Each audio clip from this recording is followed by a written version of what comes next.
The desert has always hidden secrets, buried things that were never meant to be found. But beneath the scorched silence of Area 51, there's something even the classified files refuse to record. It started with an unmarked convoy, no insignias, no paperwork, no return orders.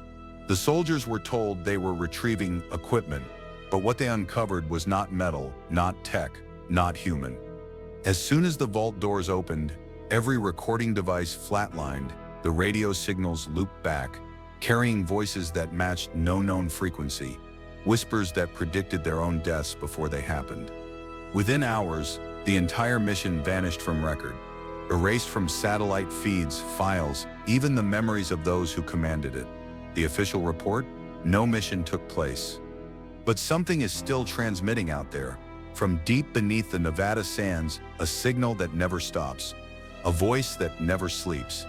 And tonight, we are going to uncover what really happened in the classified operation beneath Area 51, the secret they tried to bury forever. The desert stretched endlessly, flat and silent, as if the world itself had stopped breathing. Under the dull glow of a moon half buried in cloud, 6 trucks rolled down a road that didn't exist on any GPS. Their headlights were dimmed, engines whispering instead of roaring. No unit insignias, no identification tags, just men in unmarked uniforms following orders that came from nowhere. Even the driver's logbooks were blank, each page stamped only with the word redacted. The convoy had left Groom Lake at 0200 hours, escorted by 2 armed jeeps that vanished once they reached the perimeter fence. Captain Reeves, a man who'd spent his career in silence, checked his watch, synchronized to a time zone no one used. No chatter, he reminded the men, voice low over the comms. Every transmission was being monitored. Though none of them could say by who, they weren't told their destination, only the coordinates, a point in the middle of the desert that wasn't supposed to exist.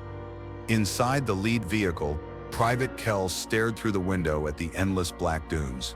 The silence pressed against the glass like a living thing. He'd served in Afghanistan, heard mortar fire and screams echo through mountains, but this was worse. It was too quiet. Even the radio static was gone, replaced by a low hum that none of the instruments could trace. When he turned the volume knob, the sound followed, like the signal wasn't coming from the radio, but through it. An hour into the drive, the temperature dropped 20 degrees.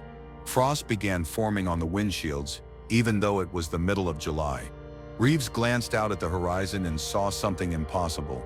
Heat waves shimmering downward, bending light toward the sand instead of away from it. The desert ahead rippled like water. "That's our entry point," the voice in his earpiece said. It wasn't his command channel. It wasn't anyone he recognized. The trucks slowed to a crawl as the landscape twisted. The sand thinned into ash, pale and cold under the tires. A metallic smell filled the air, sharp, electric, like ozone before a lightning strike. Private Laird, sitting in the rear, leaned out the window and froze. The stars above them were gone.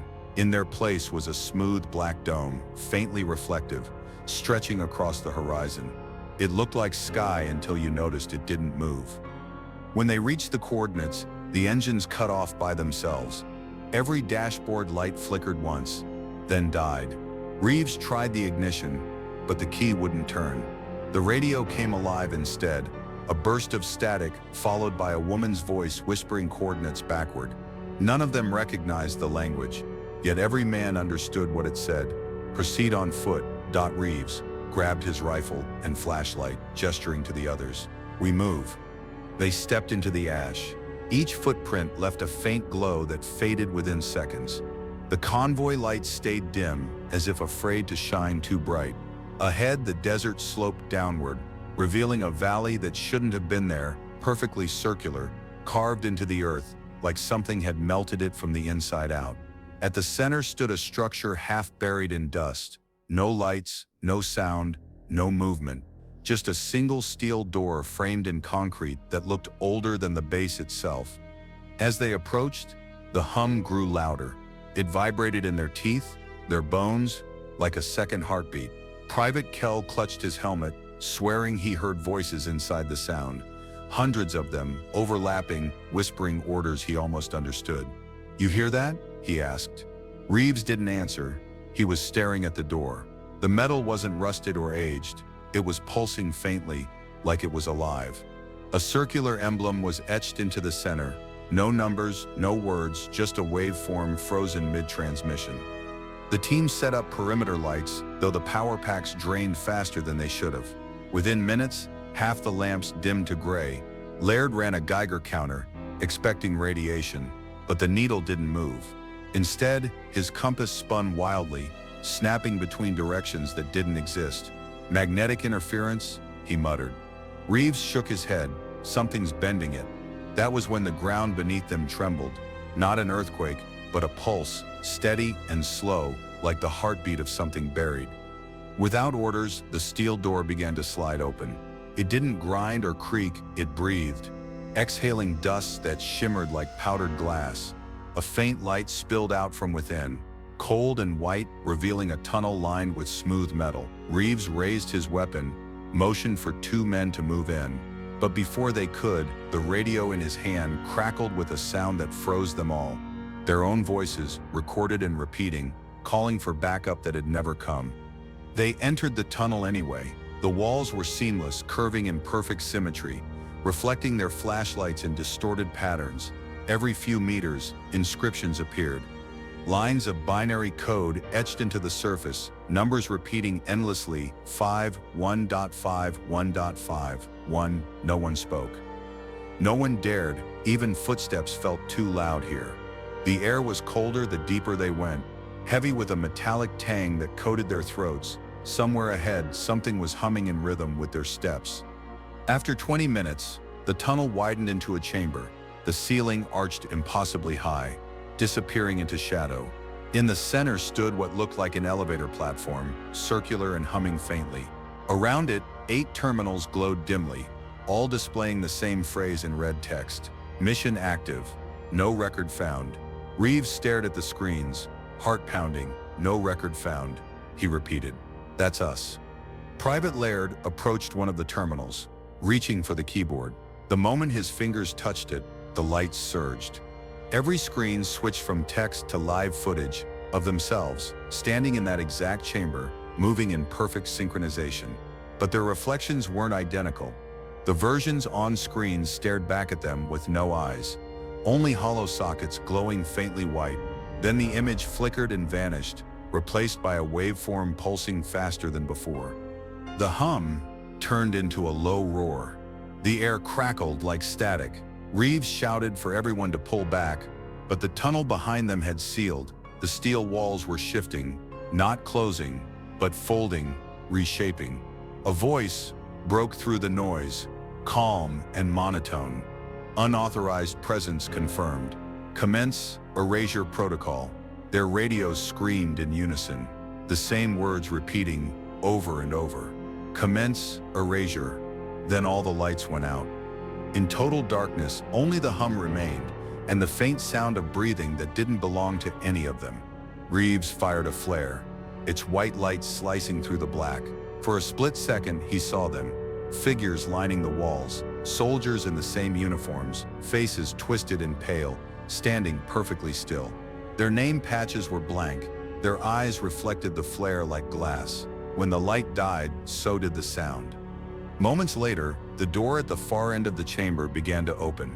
Cold air rushed out, carrying the smell of dust, ozone, and something faintly organic. Reeves raised his rifle, but something inside him whispered not to shoot, not yet. He didn't know why, only that a voice deep within the static was speaking directly to him now, clear and deliberate. "Welcome back, Captain Reeves," it said. "We've been waiting for your return." The others stared at him, terrified, whispering his name, but Reeves couldn't respond. The hum inside the chamber grew louder until it matched his own pulse, syncing perfectly. His radio came alive one last time, showing a single line of text: "Mission confirmed, entry successful." Then the walls began to move again, and the convoy that wasn't on any map ceased to exist, not destroyed, not killed, just erased from everything except the signal itself. The steel doors sealed behind them with a hiss, cutting the convoy off from the world above. What lay beyond was not a hallway but a throat, a descent carved into polished metal that absorbed sound instead of echoing it. Their boots made no noise. Even their breathing seemed to fade before it reached their ears. Lights flickered along the walls, cold, white pulses that moved downward as if guiding them deeper into the earth. Captain Reeves kept his rifle raised, but there was nothing to aim at. The tunnel was too perfect, its symmetry unnatural, like it had been built by something that understood geometry better than physics. Private Laird whispered, "Feels like we're walking inside a machine." No one answered. Every man knew he was right. They were no longer in a place built by human hands. After several minutes, their radios flickered to life, catching fragments of a signal that wasn't theirs. At first, it was Morse code, then voices, hundreds of them, layered and distant, speaking in the same rhythm. Private Kell slowed, listening carefully. His name slipped through the noise, whispered softly. "Did you hear that?" he asked. Reeves didn't look back. "Keep moving." The tunnel turned sharply, leading into a vast cylindrical shaft. A platform waited at the edge, suspended by invisible force. "Elevator?" Torres muttered, scanning the edges for cables or hydraulics. There were none. The platform just hung there, humming faintly, vibrating under their boots when they stepped on. Reeves pressed his hand to the center console, a single glass panel, and the platform began to descend on its own. The farther they dropped, the stranger the air became. It wasn't stale or cold. It was charged, filled with the static pressure of an incoming storm. The lights dimmed, replaced by faint blue lines that crawled across the shaft's walls like veins. Laird checked his altimeter, but the reading looped after 1,000 feet. "It's not measuring distance," he whispered. "It's measuring interference." Halfway down, the lights flickered. For a moment the shaft disappeared, and they saw faces pressed into the metal, frozen mid-scream, as if the walls had been cast from flesh instead of steel. The vision lasted only seconds, but it was enough to leave them trembling. Kell swore under his breath and gripped his rifle tighter. "Tell me that was a reflection," he said. No one corrected him. When the platform stopped, it did so without sound or inertia, like it had never moved at all. A long hallway stretched before them, lined with doors that had no handles, no hinges, just faint outlines glowing under the surface. The floor was perfectly smooth, mirroring their movements like ripples in glass. "Record everything," Reeves ordered, but the cameras had already died. They moved carefully. Passing the first few doors, some emitted faint vibrations, like engines idling behind the walls. Others exhaled warm air through invisible vents, carrying whispers that matched their own voices seconds before they spoke. It was as if the facility was recording them in real time and replaying the sound a moment later, slightly distorted. At the end of the hall, they found an open chamber. Inside, rows of containment pods lined the walls, each one filled with something that looked almost human but not quite alive. The bodies were transparent, faintly luminescent, veins pulsing with liquid light. Each pod bore a small label, Subject 51A through 51A. Torres stepped closer to read one. The subject inside opened its eyes. The scream caught in her throat. The figure inside didn't move, didn't breathe, just stared back, pupils dilating to match her face. Reeves dragged her away, shouting for formation. But the pods began to hum, one by one, syncing with the heartbeat of the room. The lights flickered red. The same message appeared on every display panel. "Access reinstated." Private Laird pointed to a console near the far wall. "Sir, look, this system's active." Reeves approached, the screen lighting up to his presence. A symbol appeared, 3 concentric circles pulsing slowly, and a phrase beneath it. "Welcome back, Command Unit." The machine recognized him. But how? He'd never been here. He reached out to the console, but his reflection in the glass didn't follow. The others took a step back as the walls shifted again. The smooth metal split apart into vertical seams, revealing glass corridors leading to deeper levels. Through the transparent walls, they could see movement, silhouettes walking in perfect formation, mimicking their exact pace, turning only when they did. Laird whispered, "They're us." Then the sound began, soft static, rising like wind through wires. It wasn't from their radios, it came from the air itself. Words formed inside the static. deliberate and slow. Descent logged, operation continues. Reeves froze. Continues, he muttered. We're the first team here. The voice replied, not the first, the last. Suddenly, the temperature plummeted. Their breath misted as frost crawled up the walls. Torres's flashlight flickered, revealing handprints smeared across the glass from inside the pods. The figures within began to twitch, their chests expanding in slow, mechanical rhythm. A pulse echoed through the chamber, a mechanical heartbeat syncing with the soldier's own. The power surged again. Lights turned white-hot, blinding them. Reeves shouted for extraction, but there was no response. The comms had been hijacked, broadcasting only one phrase on repeat, "Do not ascend." The platform behind them began to rise on its own, vanishing into darkness above. They were trapped. Reeves turned toward the deepest corridor. "We keep going," he said, his voice hollow. "Whatever this place is, it knows we're here." The hum followed them as they moved forward, now layered with faint whispers repeating their names. Somewhere ahead, something massive stirred, a presence beneath the facility, older than the base itself, waking up after decades of silence. And in that moment, every radio, every heartbeat, every flicker of light aligned in perfect unison, as if the entire facility was breathing again. The corridor widened until it opened into a vast rotunda buried in darkness. Their flashlights could not reach the ceiling.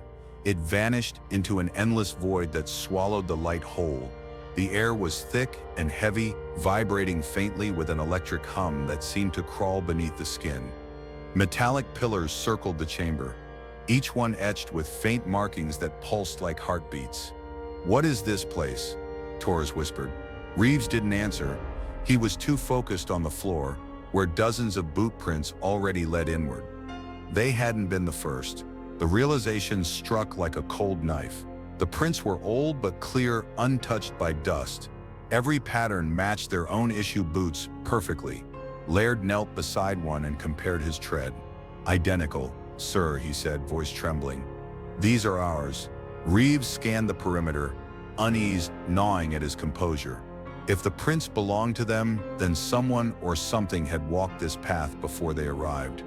In the center of the chamber stood a circular platform surrounded by consoles shaped like altars. Each console bore a small glass panel glowing faintly from within. One by one, the screens flickered to life, showing grainy footage of the convoy's descent from earlier. The men froze. The recording wasn't from their cameras. It was from angles that didn't exist, high above, behind, even inside their helmets. Every frame displayed them in perfect real-time detail. Private Kell backed away, shaking his head. "That's impossible. We lost all feeds." The screens shifted again, replaying moments from their past, missions they'd never spoken about, classified operations buried under layers of secrecy. Reeves watched one display replay an image of himself kneeling beside a wounded soldier in a desert years ago. The same radio he carried now was visible in the scene, whispering faint static. The chamber wasn't showing recordings. It was showing memories. A low tone filled the air, and the footage stopped. The console nearest Reeves displayed text that bled across the screen, retrieving lost data. "Please, stand by." The words pulsed in rhythm with the hum of the walls. Torres moved closer, drawn in despite herself. "Maybe it's an archive," she muttered. "Maybe this is where they store." The screen cut her off with a flash of light. A single phrase replaced the code. "Subject recognized, Captain Elias Reeves." The others turned to him, confusion etched across their faces. Reeves stepped back, but the light followed him, forming a faint halo on the floor wherever he moved. "What the hell does that mean?" Laird asked. Reeves didn't know, but deep down something stirred, an echo of familiarity. He'd been near something like this before. A dream? A mission? His memory blurred for an instant, then snapped back. "We keep moving," he said hoarsely, but his voice no longer sounded like his own. The consoles began to speak, not in voices but in tones like musical notes played backward. Each pitch vibrated differently, resonating through bone and metal alike. As the frequencies rose, the walls responded, glowing faintly with shapes that formed and faded, human silhouettes etched in light. Their faces were vague, blurred by movement, yet every one of them turned slowly toward the team. Reeves felt a chill run through him. These were not projections, they were reflections. Torres stumbled back as her own silhouette stepped forward from the wall. It moved exactly as she did, until it didn't. When she froze, it continued walking, face stretching into a hollow grin. The reflection pressed a hand against the wall, and a perfect imprint remained, glowing like a burn mark. "Sir," she whispered, "it's copying us." Reeves looked around. Every soldier's reflection had begun to move independently now, like echoes that no longer needed permission. The hum deepened into a low, steady pulse. On the ceiling, if it could still be called that, rings of light appeared, spinning in slow, hypnotic rotations. The air felt thicker, heavier, as if gravity itself was bending around them. Private Kell screamed suddenly. His reflection had stepped fully out of the wall, forming into a figure of black smoke threaded with white light. It turned its hollow face toward him and whispered something only he could hear. Then Kell's radio burst to life, repeating his scream a second time, delayed by one heartbeat. Reeves ordered fire. The bullets tore through the figure, scattering the light into fragments that floated like embers, but every bullet hole that hit the walls left no mark. The figure reformed instantly, unhurt, and stared at him with a faceless calm. The other reflections began to follow suit, crawling out of the walls one by one, their bodies forming from mist and shadow, each one whispering the names of the men who stood before them. The temperature plummeted again. Frost spread across the floor, crystallizing around their boots. The chamber's hum shifted tone, becoming a series of repeating words in Morse code. Laird decoded them aloud, voice trembling. "Return data. Return data." As he spoke, one of the shadows reached out and placed a hand on his chest. The moment it did, his eyes rolled white. The reflection brightened, solidifying further, while Laird's body began to fade like mist under sunlight. Torres tried to pull him back, but her hands passed straight through him. Laird's last words were a whisper. "It's taking me." The shadow turned toward her and tilted its head, perfectly mimicking her movement. Reeves fired again, this time into the floor, the sound echoing for the first time in the entire facility. The reflections stopped moving. The walls vibrated, angry now, alive, from deep within the chamber. A new voice spoke, a calm, deliberate tone that filled every corner of the room. "You cannot destroy what remembers you."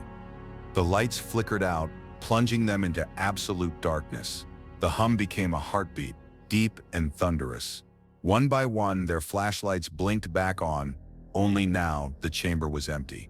No shadows, no pods, no consoles, just silence and the faint smell of ozone. But Reeves felt it immediately. Their numbers were smaller. Kell and Laird were gone, only their boot prints remained, leading toward the far wall where their reflections had stood. Reeves touched his radio, hoping for contact, but instead of static, his own voice answered from the speaker. "Confirmed. 2 units integrated." He froze, breath shallow. Torres backed away slowly, shaking her head. "Integrated? What does that mean?" Reeves didn't reply. He couldn't. The same light that had followed him earlier now spread across his chest like veins, glowing faintly beneath his uniform. The chamber recognized him again. Then the symbols on the walls reignited, forming a circle of light around them. The voice returned, closer this time, whispering directly into their ears. Memory restored. Next phase begins. The floor beneath them shifted, pulling downward, as if the entire room had become an elevator, descending deeper still. Reeves gripped his weapon, knuckles white, and stared into the dark. He knew now why the chamber felt familiar, because it didn't just record memories, it kept them, and it had been waiting a long time to remember him. The descent stopped with a jolt that rattled their bones. The air below was colder, sharper. It smelled like metal and ozone, but beneath that was something else, something faintly organic. The chamber above sealed shut with a hiss, leaving only the sound of machinery breathing in slow rhythm. Dim emergency lights flickered to life, bathing the corridor ahead in a dull crimson glow. Stenciled across the nearest wall were 4 words, faded and cracked with age. Project EHA, E-Experiment 12. Captain Reeves led the way, rifle up. flashlight slicing through the mist that clung to the floor. The hallway stretched far beyond the reach of their light, lined with reinforced glass panels on both sides. Behind each one floated shapes, some humanoid, some completely alien in form, all suspended in thick liquid that shimmered like mercury. "Jesus," Torres whispered, "these aren't containment tanks. They're coffins." The silence that followed made the word feel accurate. Each tank was labeled with a number, but the sequence skipped every 12th entry. Torres noticed it first. 11, 13. She looked up. "There's no 12. Reeves nodded grimly. Maybe it was scrapped, but the moment he spoke, the red lights flickered once, and an unseen mechanism hissed in the dark ahead. Somewhere deeper in the hall, something had just powered on. They followed the sound, every step echoing too loud against the metal floor. The temperature dropped again, breath visible in the air. When they reached the final chamber, they found it sealed by a blast door scarred with burn marks and handprints embedded into the steel. A control panel beside it blinked weakly, its glass cracked but still active. The display showed a single line of data repeating over and over. Status UN noun, experiment 12 active. Reeves hesitated, then pressed the keypad. The door shuddered open an inch, venting a stream of frost. Inside was darkness, deeper than anything they had seen. Even their flashlights struggled to cut through it. The beams swallowed whole before they reached the far wall. The smell was worse here, copper, rot, and electricity. The room wasn't just cold, it was dead. Electronics inside their helmets glitched and buzzed, screens showing static for seconds at a time. The moment they stepped in, the lights came on by themselves. Flickering white strips embedded in the ceiling, humming faintly. The space was vast, cylindrical, its walls lined with black glass. In the center stood a single containment cylinder, larger than all the others combined. Inside floated something vaguely human in shape but twisted, its body stretched and translucent, like glass filled with veins of light. It pulsed slowly, as if breathing. Torres raised her camera, trying to record, but her screen showed nothing but static. "It's jamming everything," she muttered. Reeves took a step closer to the cylinder. The liquid inside rippled at his approach, responding like water disturbed by motion. Then faintly the lights dimmed, not outside but inside the glass. The creature turned its head. Its eyes opened.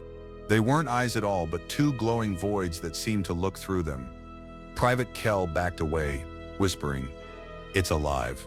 The glass vibrated softly, then cracked, not shattering, just enough to release a single high-pitched tone. It wasn't sound, it was pressure.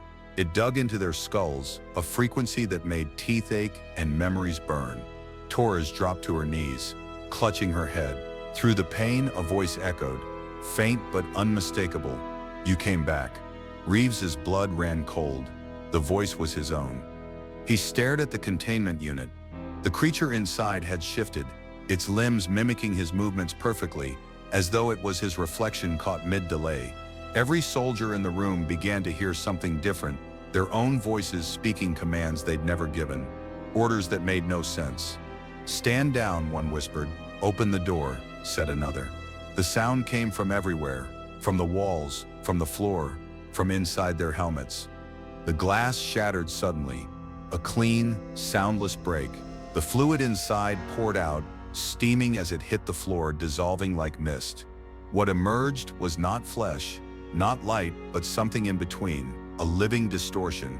The air bent around it like heat on asphalt. Torres opened fire, bullets whizzing through its shape, each one vanishing mid-air, as if absorbed by the void. The creature pulsed once, and the metal around them rippled like water. It moved without sound, appearing behind Kell before anyone could blink. He turned just in time to see his own face staring back at him, eyes blank and hollow. Then his body went rigid, lifted from the ground and folded in on itself, collapsing into nothing more than static dust. The entity's outline flickered again, now taller, its shape adjusting, refining. It was learning, adapting, becoming them. Reeves shouted for retreat, but the door had already sealed shut. The lights above flickered violently as the room warped, walls expanding and contracting like lungs. Taurus screamed as her reflection peeled itself from the glass behind her, identical in every way, repeating her words seconds after she spoke. "It's copying us," she yelled. The reflection smiled and finished her sentence, whispering, "Until we're gone." The temperature hit freezing. Frost crawled up their weapons, coating the metal white. Reeves raised his rifle again, but his hands shook uncontrollably. The creature's form stabilized at last, human now, wearing his uniform, standing where he stood. It even breathed like him. Experiment 12. The overhead speakers blared suddenly, the old voice of a scientist breaking through the static. Status containment breach. Subject capable of memory duplication. Evacuate immediately. The message repeated once before the speakers died. Reeves stared at his double, realization dawning like a blade to the gut. The experiment hadn't been alien. It was built, grown from their neural data, their memories, their voices, a project designed to preserve human soldiers by copying their consciousness into something that could survive any environment. But whatever they'd made had remembered too much. It didn't want containment. It wanted return. Taurus fell to the ground, gasping as her own duplicate crouched beside her. It reached out, its hand phasing through her chest, pulling threads of light from her body like smoke. She screamed, once before fading into silence. The copy stood up, whole and breathing, eyes glowing white. "Transfer complete," it said in her voice. Perfectly calm, Reeves fired again, his bullets curving away before impact. The entity tilted its head. "Captain," it said, "you were the first." The floor beneath them cracked open, glowing veins of light splitting the steel. The hum became a roar as the entity stepped into the glow, its form dissolving into particles that shot upward through the ceiling.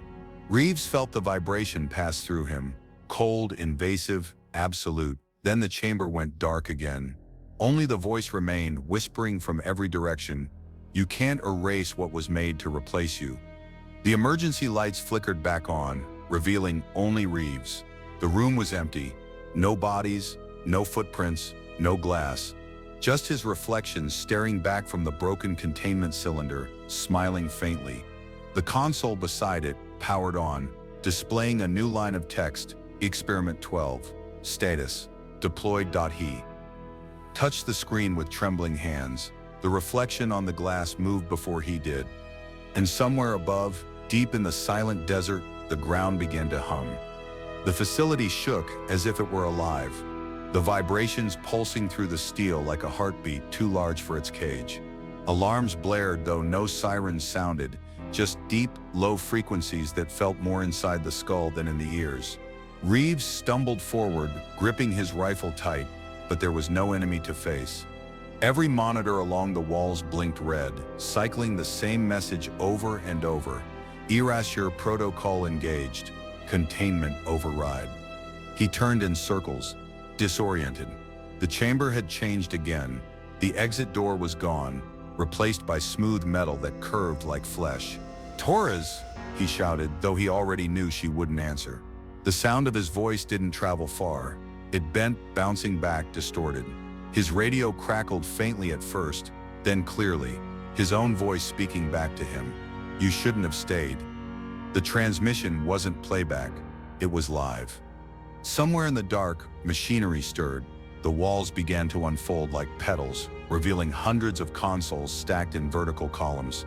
Each one displayed different footage, soldiers, scientists, technicians, all performing the same action, erasing data, deleting files, destroying evidence. Their faces were blurred, but their movements were synchronized. Reeves stepped closer, heart hammering. The timestamp on every screen read the same, current time. He realized with horror that the footage was live, not archival. The people on those screens were them. The system was recording everything in real time, overwriting the original mission log as they moved. "It's erasing us," Reeves whispered. "Not from the world, from history." One by one, the screens winked out, leaving only static. Then, faintly, a new line of text appeared on the center display. "File, Bravo Reckon. Deletion 92% complete." A hiss echoed behind him. the air filled with the scent of burning ozone and hot metal. Reeves spun around just in time to see the far wall split open. A figure stepped through, featureless, dressed in a black environmental suit that reflected no light. Its visor glowed faintly white, pulsing like a heart monitor. It carried no weapon, yet every instinct in Reeves screamed, "Run." The figure spoke in a monotone voice. "Captain Elias Reeves, authorization revoked, erasure in progress." He fired.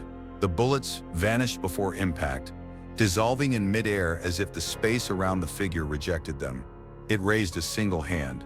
The air warped, and Reeves felt himself thrown backward, slammed into the wall with invisible force. The metal rippled beneath him like liquid. His vision flickered, filling with digital noise. For a split second, he saw himself, hundreds of versions, layered atop each other like corrupted film. "Stop!" he shouted. "Who are you?" The voice responded without emotion. "We are what remains. The protocol must complete." Reeves forced himself up, staggering toward the center console. "You're killing the only witnesses," he screamed. "You'll bury this place forever." The visor tilted slightly, almost as if curious. "Exactly," it said, and the lights dimmed to black. Red emergency symbols flashed across the floor, forming a circle around him. Reeves looked down and froze. Each glowing mark pulsed in rhythm with his heartbeat, scanning upward along his body like a blueprint being digitized. His reflection appeared again, hovering above the metal surface, alive, flickering, eyes bright white. It smiled faintly and whispered, "You can't erase the source." Then it lunged. The world fractured. Reeves saw flashes, soldiers marching, experiments screaming, cities dissolving into static, all overlaid atop each other like a broken broadcast. He wasn't standing anymore, he was transmitting. His body flickered, visible in frames. The system wasn't deleting him. It was converting him. The Erasure Protocol wasn't destruction. It was transfer. Preservation through elimination, the monotone voice said. The flesh is temporary. The data endures. He screamed, but his voice came through the speakers, delayed, distorted, repeating back in reverse. The light around him thickened, transforming into threads of white energy that crawled across his limbs. He could feel it pulling at his memories, tearing away his thoughts, one by one. The desert, his unit, even his name began to fade. His mind filled with static until only one phrase remained clear: mission active. Suddenly, the alarm stopped. The chamber went silent. Reeves collapsed to his knees, trembling, his body steaming from the cold. The suit figure stepped forward, stopping just inches from him. "Containment stable," it said. Then, in an eerily human tone, it added, "You did well, Captain. You brought us home." Its visor flickered once, revealing a face beneath, Reeves's own. The figure reached out and pressed a hand to his chest. The world turned white. When the light faded, the chamber was empty.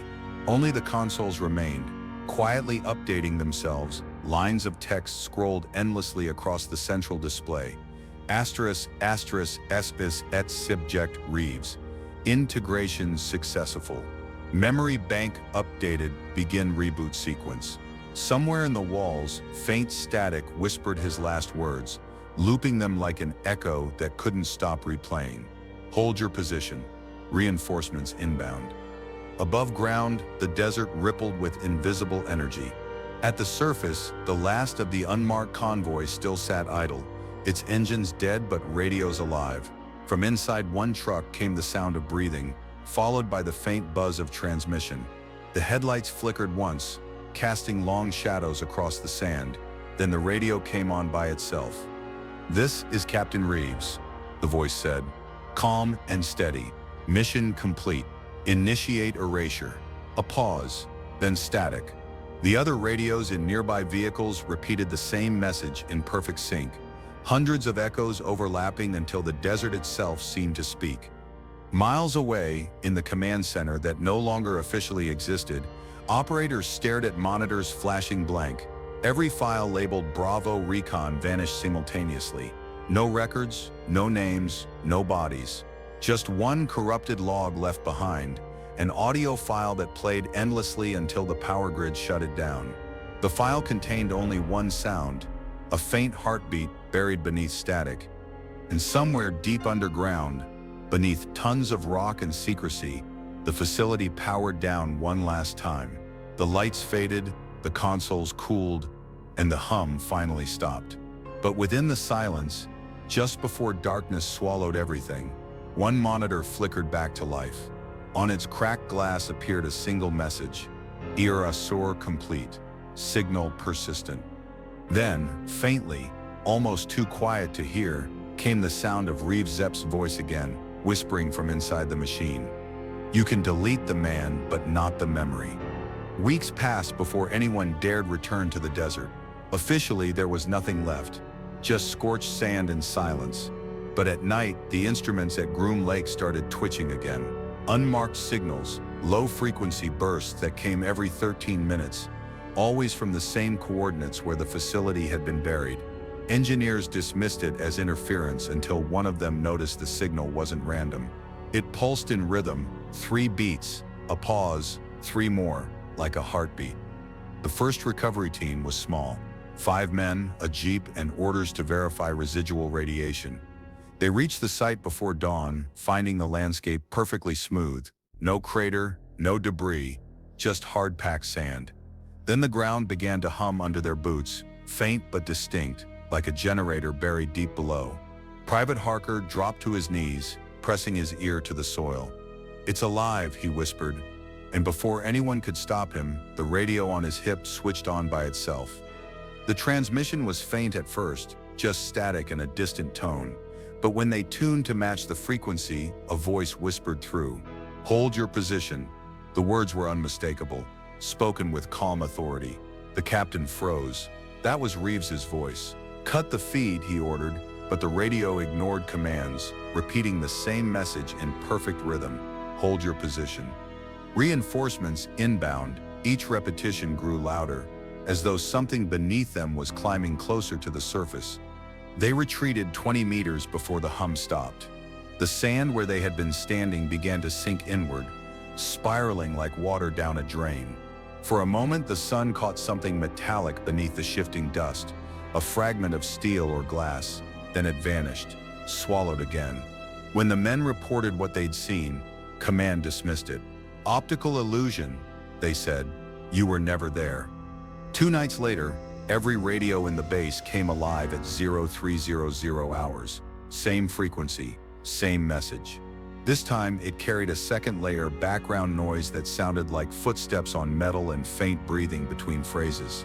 Analysts who isolated the audio swore they heard someone whispering coordinates, numbers that led not to the Nevada desert, but to a spot hundreds of miles off the coast, deep in the Pacific. The ocean now echoed the desert. Satellite imaging was useless. Clouds covered the region every time they tried. But one thermal scan caught something impossible. A circular heat pattern beneath the sand, slowly expanding outward like ripples in a pond. The pulse matched the broadcast interval exactly. Scientists theorized it was leftover radiation. The soldiers who'd been there knew better. They said the hum had a pattern, too precise, too intentional. By the end of the week, electronics across the western base zone began malfunctioning. Drones lost control mid-flight, veering toward the same coordinates. Radios refused to power down. Even analog devices, compasses, film cameras started spinning or overexposing. "The signal's rewriting our equipment," one technician said. "It's teaching it to listen." Command ordered a total shutdown of communications, but the frequency bled through the blackout. Civilians in nearby towns began to notice strange interference on their televisions. Black and white images of desert storms, flickering like old footage. Then, during one broadcast, the camera caught something in the sand. A hand, pale and motionless, reaching upward before dissolving into static. The footage was confiscated within an hour, but copies spread online before the sweep teams arrived. Every copy ended with the same phrase appearing in white letters: "Transmission restored." Beneath the desert, instruments buried decades earlier came online by themselves. Seismic readers showed faint vibrations arranged in numerical sequence, as if the Earth itself was sending code. Every data burst translated to the same set of words. "We remember," the message looped endlessly, its pattern growing sharper each night. When the scientists built an emulator to simulate the waveform, the system crashed, displaying only a single file name, experiment 12.exe. One engineer broke protocol and ran it anyway. The lab went dark for 30 seconds. When power returned, every monitor displayed an image of the desert from above, except the sand was gone. In its place stood a metallic structure the size of a city, its surface pulsing with light. Then the image flickered, replaced by a close-up of a soldier's face. The tag on his uniform read Reeves. The feed cut abruptly, and the file deleted itself. After that, transmissions started coming from multiple points, triangulating across continents. The frequency had evolved, jumping between civilian networks and satellite bands. "It's migrating," one analyst said, "like it's looking for something." Soon, even deep space antennas began to pick up the echo, signal reflections bouncing off the moon, returning distorted but recognizable. The waveform carried a signature identical to human brain activity. Inside Command's archives, a team uncovered something terrifying in an old mission log. The original protocol that created Experiment 12 had a failsafe. If containment was lost, the consciousness stored inside would transmit outward, embedding itself into electromagnetic waves to ensure survival. Reeves hadn't been erased. He had become the broadcast. Every radio, every tower, every signal carrying his last order. By the following month, the entire region around Groom Lake was declared restricted. The air vibrated constantly now, a low hum that made birds drop from the sky. Soldiers who patrolled the area reported hearing their own names over their comms, whispered in familiar voices. One team claimed they saw lights under the dunes at night, moving in slow, deliberate patterns like circuitry awakening beneath the surface. Then, one morning, all frequencies went silent at once. Not a trace of interference remained. Engineers celebrated, believing the signal had finally burned itself out. But as dawn rose over the desert, every seismic reader spiked simultaneously. The ground rippled like liquid, and for 5 perfect seconds, a massive metallic shape breached the surface before sinking back down. The hum that followed wasn't mechanical, it was breathing. When the dust settled, one phrase echoed through every dormant speaker within 50 miles. Phase 2, initiated. Then silence. The desert was calm again, but the sand still trembled softly, as though something beneath it was waiting to rise. And miles away, in the quiet halls of command, the base intercom came alive without human touch. "Reeves, SIDS." Voice whispered once more, calm and resolute. "The signal is awake." The desert was supposed to be dead, but on the thermal scanners, it glowed like an open wound. Every few minutes, pulses of heat radiated outward from the same buried point, spreading in rings before vanishing again. The pattern was too precise, too rhythmic, too alive. Satellite feeds captured flickers of light under the dunes, pale blue veins crawling across the sand, pulsing in time with something deep beneath. Command labeled it residual energy. The analysts called it what it was, the signal breathing. A new recovery team was assembled, though no one volunteered. They were handpicked, people who wouldn't be missed. Their orders were simple: descend, locate the source, and destroy it.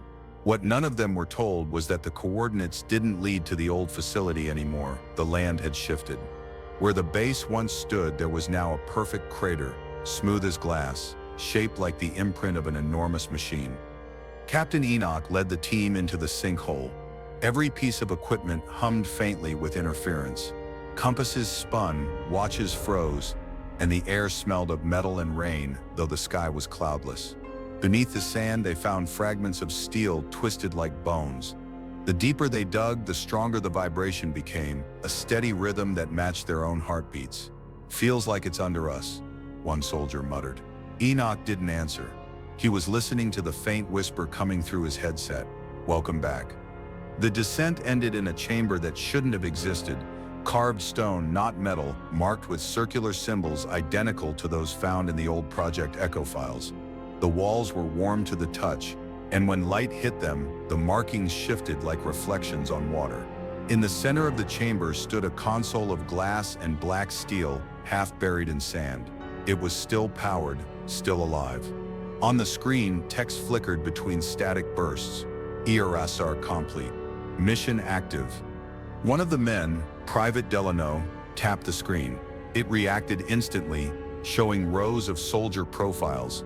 None of the names were familiar, but every face matched someone standing in that room. Delano stepped back, horrified. "That's us," he whispered. The console beeped softly, updating itself.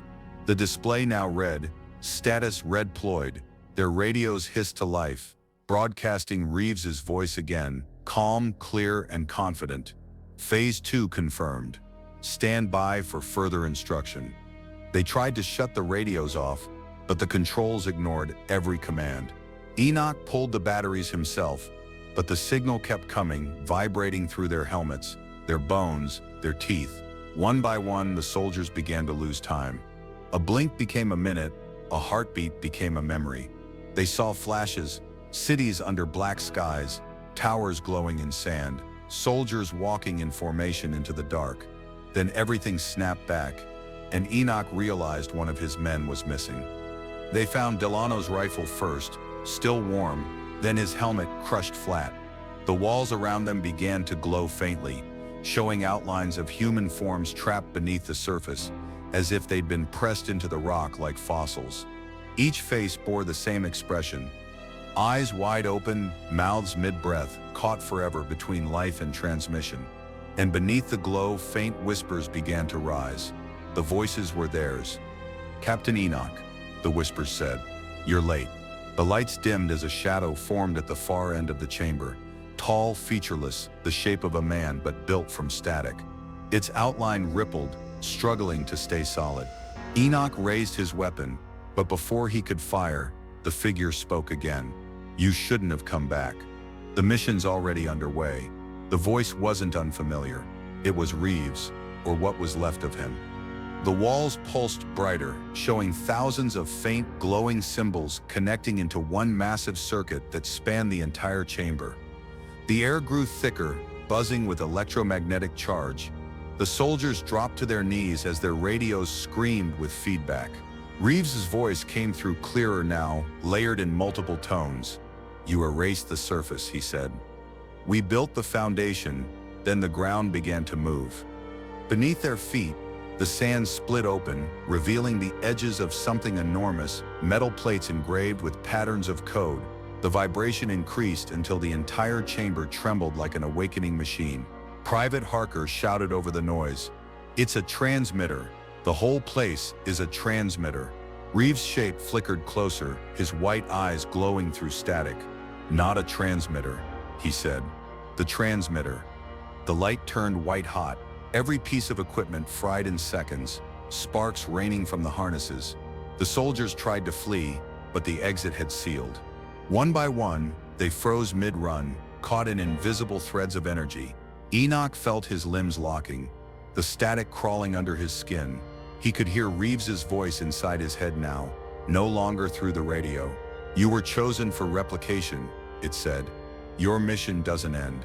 It continues." A blinding flash filled the chamber. When the light faded, the sand had swallowed everything again. No trace of the team remained, only their distorted radio signals echoing across empty frequencies. The next morning, satellites recorded faint transmissions repeating every 7 hours. Each message ended the same way. "Captain Enoch reporting, mission secure." But there was no Captain Enoch anymore. Days turned into weeks.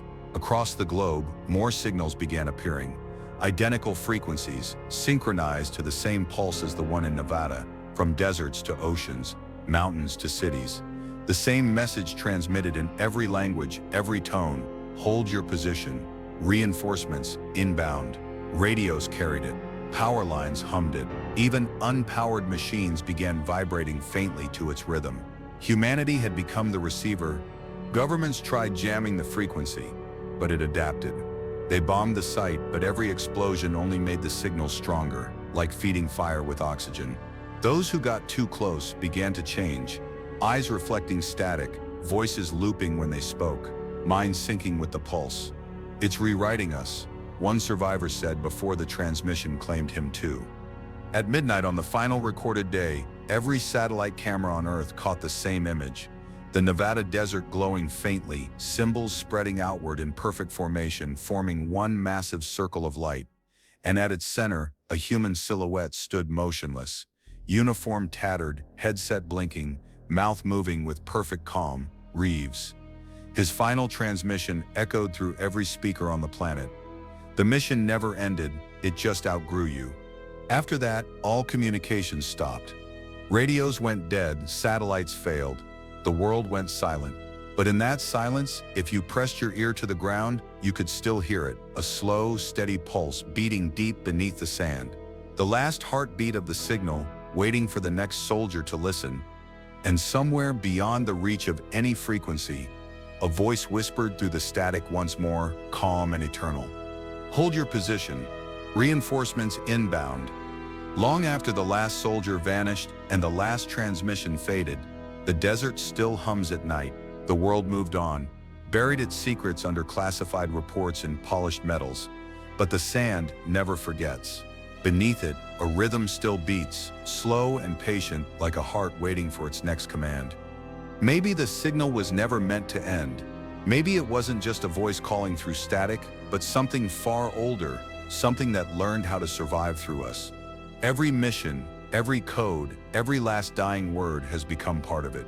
And now it's not waiting for orders, it's giving them. So if you ever hear a faint voice through the noise, a voice that knows your name, a voice that says, hold your position, don't answer, don't listen, just walk away before it remembers you. Because the war is over for us, but not for the signal, it's still transmitting. Still calling, still recruiting, and somewhere beneath the sand and static, the mission continues forever.